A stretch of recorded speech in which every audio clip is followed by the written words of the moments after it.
নমস্কার দর্শকগণ। নেশা যে মানুষকে ধ্বংসের দিকে ঠেলে দেয় তা অনেকেই জানেন, তবুও কত মানুষ সেই নেশার বন্ধন থেকে বেরোতে পারেন না।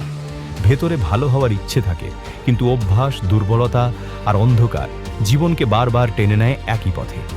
কিন্তু অন্যদিকে কিছু মানুষের জীবনে এমন এক সত্য জ্ঞান আসে যা শুধু চিন্তাধারাই নয়, পুরো জীবনটাই বদলে দেয়। এমনই এক বাস্তব অভিজ্ঞতার কথা পশ্চিমবঙ্গের মুর্শিদাবাদের দুর্যোধন মণ্ডলের। ছোটবেলায় তিনি গুরু ধারণ করেছিলেন, কিন্তু ভক্তির আসল জ্ঞান পাননি। পরে মাঝে মাঝে মন্দিরে যেতেন, কিছু পূজা পার্বণে উপবাস রাখতেন, কিন্তু ভগবানের প্রতি তেমন গভীর বিশ্বাস ছিল না।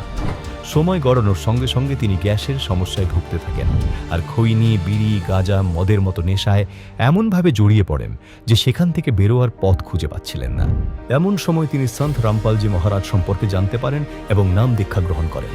নাম দীক্ষা নেওয়ার পর তার গ্যাসের কষ্ট দূর হতে থাকে, নেশাও সম্পূর্ণভাবে ছুটে যায়, আর তার জীবনে আসে বড় পরিবর্তন। কিন্তু প্রশ্ন হলো, সন্ত রামপালজি মহারাজের স্মরণে আসার পরই কিভাবে তার নেশা ও শরীরের অসুস্থতা দূর হয়ে গেল? চলুন শুনি দুর্যোধন মণ্ডলের নিজের মুখে। সম্পূর্ণ ভিডিওটি দেখার জন্য ডেসক্রিপশন বক্সে দেয়া লিঙ্কে ক্লিক করুন। এছাড়া এসএ ট্রু স্টোরি বাংলা চ্যানেলে গিয়ে এরকম আরও ভিডিও দেখতে পারেন।